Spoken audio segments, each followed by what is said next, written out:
கர்த்தரும்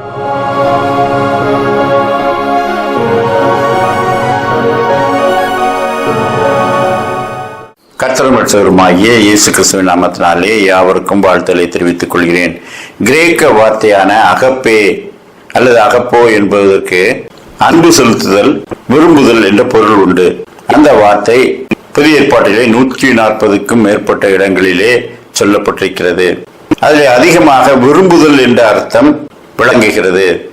எதையெல்லாம் யாரெல்லாம் விரும்புகிறார்கள், அந்த விருப்பங்கள் சரியானதுதானா?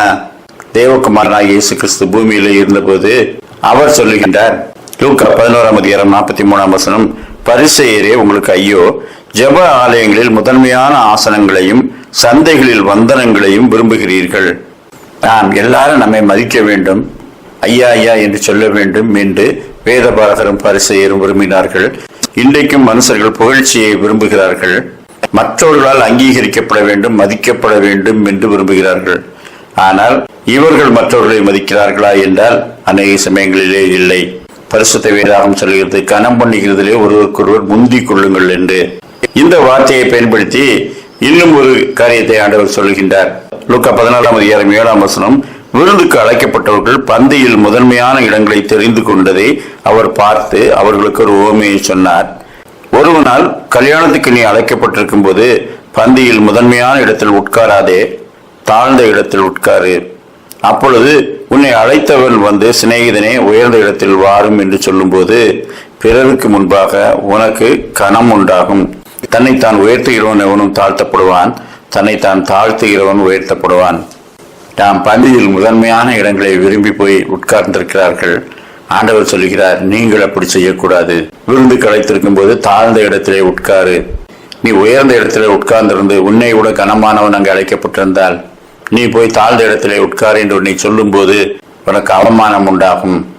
எனவே எப்பொழுதும் தாழ்மையாயிருங்கள் என்று கர்த்தர் சொல்லுகின்றார். பூமிக்கு அடுத்த உயர்வான இடங்களை விரும்பி அவைகளிலேயே மனதை செலுத்தாமல் பரலோகத்திலே ஒரு உயர்ந்த இடத்தை பெற வேண்டும் என்று விரும்புகிறோமா?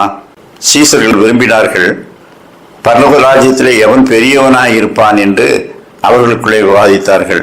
அது எப்படி இருக்கும் பரலோகம்? அங்கே யாராருக்கு எப்படி இருக்கைகள் அமர்ந்திருக்க வைக்கப்பட்டிருக்கிறது அதெல்லாம் அவர்களுக்கு தெரியாது. ஆனால் இந்த 12 பேரிலே யார் உயர்ந்திருப்பார்கள் என்று அவர்களுக்குள்ளே வாக்குவாதம் உண்டாயிற்று. ஆண்டவர் ஒரு சிறு பிள்ளையை தன்னிடத்தில் எடுத்து, இந்த சிறு பிள்ளையை போல் தன்னை தாழ்த்துகிறவன் அவனே உயர்ந்திருப்பான் என்று சொல்லுகின்றார்.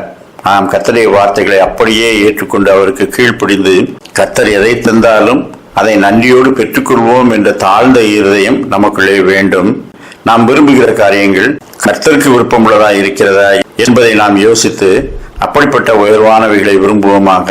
கர்த்தர் தாமே அப்படிப்பட்ட நல்ல சிந்தனைகளை இந்த நாளிலும் நமக்கு தந்தருள்வாராக. ஆமேன்.